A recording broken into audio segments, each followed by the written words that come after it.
বাবার বাড়িতে যাওয়া মানে শুধু খাওয়া দাওয়া আর খাওয়া দাওয়া। সো হ্যালো এভরিওয়ান, কেমন আছো সবাই? জামাই ষষ্ঠীতে বাবার বাড়িতে গিয়ে কি কি খেলাম সেটা এক ঝলকে তোমাদের সাথে শেয়ার করব। বাবার বাড়িতে যাওয়া মাত্রই মা কিন্তু আমার পছন্দের শরবত নিয়ে চলে এসেছে। এটা হলো ভুসির শরবত, যেটা আমার খেতে ভীষণই ভালো লাগে। জানি না আমার মতো কে কে ভুসির শরবত খেতে পছন্দ করো, কিন্তু আমি খুব পছন্দ করি। জামাই ষষ্ঠীর ব্লগে তোমাদের সাথে শেয়ার করেছিলাম যে আমি সকালে প্রত্যেক দিন আমি ভুসির শরবত খাই। আর এদিকে দেখো লাড্ডু সোনাও শরবত খাওয়ার জন্য চলে এসেছে। প্রথমে তো আমার কাছ থেকে খেয়ে নিল, তারপর তার দিদুনের কাছ থেকে খেয়ে নিচ্ছে। মা কিন্তু আমাদের জন্য 2 গ্লাস নিয়ে এসেছিল। আমার বর খায়নি, কারণ ওর শরীরটা ভালো লাগছিল না বলে। এইদিকে ড্রেস চেঞ্জ করার পর আমি খেতে বসে পড়েছিলাম ঘুগনি দিয়ে মুড়ি। আমাদের মেদিনীপুরে কিন্তু সকালে আমরা ব্রেকফাস্টে খাই কিন্তু মুড়ি, কারণ সকালে মুড়ি না খেলে ঠিক পেটটা ভরে। আর তোমরা জানো কিনা জানি না, তবে মেদিনীপুরে কিন্তু চপ ঘুগনি মুড়িটা খুবই ফেমাস। আমার তো ঘুগনি মুড়ি আর চপ মুড়ি খেতে ভীষণই ভালো লাগে। তোমাদের কার কার ভালো লাগে জানিও, আর সকালে কে কে মুড়ি খাও সেটাও জানাও। ওই যে বললাম বাবার বাড়ি আসা মানে শুধু খাওয়া দাওয়া আর খাওয়া দাওয়া। দেখো মুড়ি খেয়ে উঠতে না উঠতে মা আবার আমার জন্য পরোটা নিয়ে চলে এসেছে, যেটাকে আমরা বলি পেটাই পরোটা। দোকান থেকে কিনে নিয়ে এসেছিল, কারণ আমি এটা খেতে খুব ভালোবাসি। মেয়েদের জীবনটাই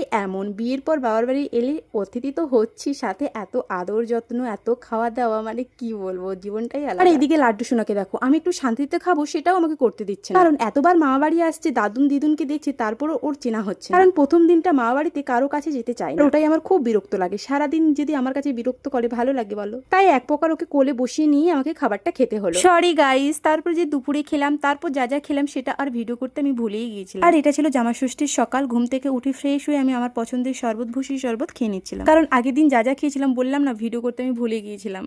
চলো জামাই ষষ্ঠীতে কি কি খেয়েছি সেটা কিন্তু পুরোটাই শেয়ার করব। প্রথমেই তো ঘুম থেকে উঠে 1 গ্লাস শরবত খেয়ে নিয়েছিলাম। তারপরে দেখো সকালে যেটা ছিল লুচি, সুজি, ঘুগনি আর ছিল পেঁয়াজি। তবে আরো অনেক কিছু খাওয়ার ছিল, সেগুলো আর নিলাম না, কারণ যেগুলো আমি খাই সেগুলোই নিলাম। একটা সময় বাড়িতে যখন লুচি হতো খুব মনে আনন্দ লাগতো, তখন মায়ের কাছে বাটি নিয়ে বসে থাকতাম কখন মা লুচিটা ভেজে বাটিতে তুলবে। এখন যেন লুচি দেখলে খেতে ইচ্ছা করে না। এরপর তোমরা নিশ্চয়ই বলবে যে খেতে ইচ্ছে করছে না, তাহলে খাচ্ছ কেন এখন? কি করবো বলো তো, মা কষ্ট করে এই গরমের মধ্যে বানিয়েছে, না খেলে তো মায়েরই তো খারাপ লাগবে, তাই না? সেই জন্য একটু খেয়ে নিলাম। আর জানোই তো মায়ের হাতে রান্না সব সময় অমৃত, সেটা তোমার মা হোক বা আমার মা। তবে যে কোনো খাওয়ার অনেকদিন পর খেতে কিন্তু বেশ ভালোই লাগে। ঠিক সেই রকম অনেকদিন পর খাচ্ছি তো, আবার মায়ের হাতে একটু আলাদা রকমই লাগছে। আর মায়ের হাতের রান্না তো কোনো রকম তুলনাই হয় না, সেটা যে কোনো খাবার হোক। সকালের ব্রেকফাস্টে লুচি খেয়ে সেরে নিলাম। জামাই ষষ্ঠী হবে, চিকেন হবে না এটা হতেই পারে না। আর চিকেনটা রান্না করেছিল আমার জামাইবাবু, খুব টেস্টি হয়েছিল, তাই কষা চিকেন নিয়ে বসে পড়েছিলাম খেতে। আর দুপুরে কি কি খেলাম সেটা তো তোমাদেরকে দেখিয়ে দিলাম। মাছ, মাংস, পটল ভাজা, আলু ভাজা, বেগুন ভাজা, আরো অনেক কিছু ছিল, দেখেই নিয়েছি। যদিও ওটা বরের জন্য সাজিয়েছিলাম, তো সেটাই ভিডিও করে নিলাম, আর আমারটা আর ভিডিও করা হলো না। দুপুরে এত জমিয়ে খেলাম, শেষে কোল্ড ড্রিঙ্কস না খেলে হয় বলো? তারপর বিকেলে ঘুম থেকে উঠে আম খেয়ে নিয়েছিলাম, তারপর খেয়ে নিয়েছিলাম মাজা। দুপুর বেলাতে পাড়াতে এই মালাই বরফগুলো এসেছিল, তখন মাকে বলেছিলাম কিনে যাতে একটা ফ্রিজে রেখে, কারণ এগুলো খেতে আমার ভীষণই ভালো লাগে, খুবই টেস্টি। তো ওটাই বিকেল বেলায় খাচ্ছিলাম। তারপর বাড়ি আসার সময় মা দই পাঁপড়